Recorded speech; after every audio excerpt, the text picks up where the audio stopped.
Sex addicts often vow to stop behaviors such as hours-long sessions with internet pornography, infidelity, or even criminal sexual activity, from the New York Times.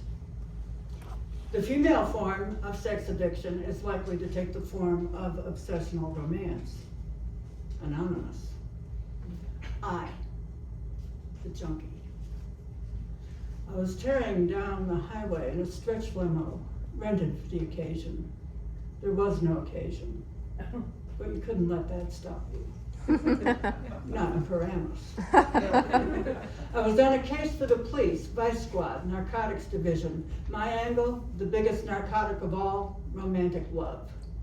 Narcotic, romantic, it was the same thing. It was even the same word. If you move the R and the O to before the N and drop the middle C, switch the NA to AN and stick it before the TIC, the only letter left is M. That's where I come in. Mike Tack, private eye.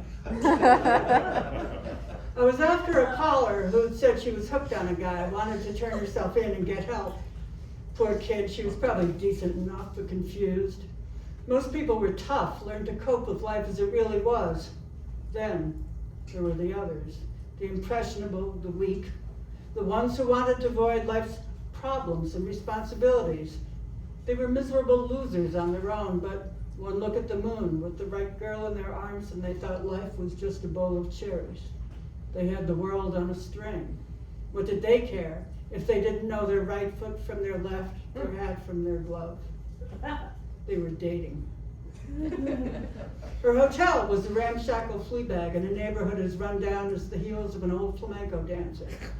I first passed a couple of punks in the hall listening to Johnny Hartman songs, broke down the door, crashed into the room, and in the dim light made out the figure on the bed. It was shapeless, hunched, shivering. Whoever it was, she had it bad. Okay, sister, I said, come out of there with your hands up.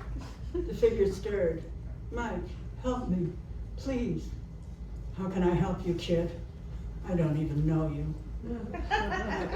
She laughed tiredly. Not know me, Mike? Yes, you do. I was the woman who loved you, the woman who always loved you, the woman you loved. Mom? I looked closer. Suddenly I thought I caught a glimmer of the girl I knew. Judy. What's the matter, Mike? It changed too much for you.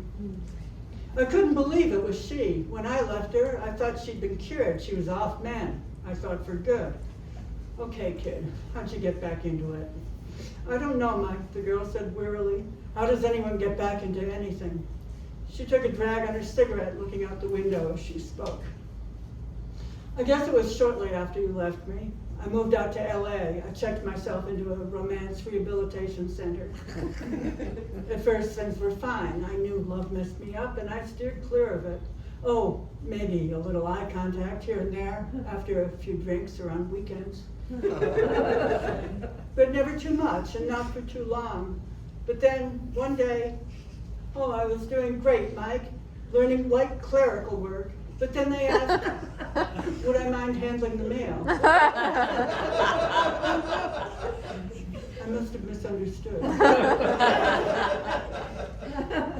tried to resist, but pretty soon I got the urge to flirt. Bad. And Mike, I wanted you. Still, my craving is for you, Mike. I'm hooked. I looked out the window. It was raining, and the street lamps shone like huge yellow moons. Out there were people kissing, thinking they could control it, and the kids on the corner, relating. A saxophone insinuated itself into the night air. Its sad song matched the wails of the girl on the bed. Look, Judy, I said, in this environment, you haven't got a chance. Come away with me. Living with me, day out, day in, day out, you'll be able to kick me. I've tried to kick Mike. She pointed to the proof. Scuff marks on the wall. That's the point, Judy. You can't kick me if I'm not around. Come live with me?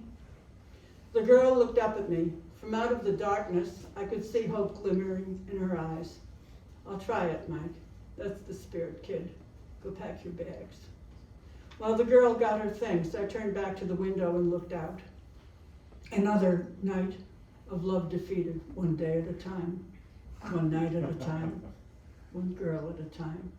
I would succeed in stamping out this deadly obsession for love. And someday, I vowed, looking out at the moon, I'd settle my score with the big guy behind it. I was that kind of dick.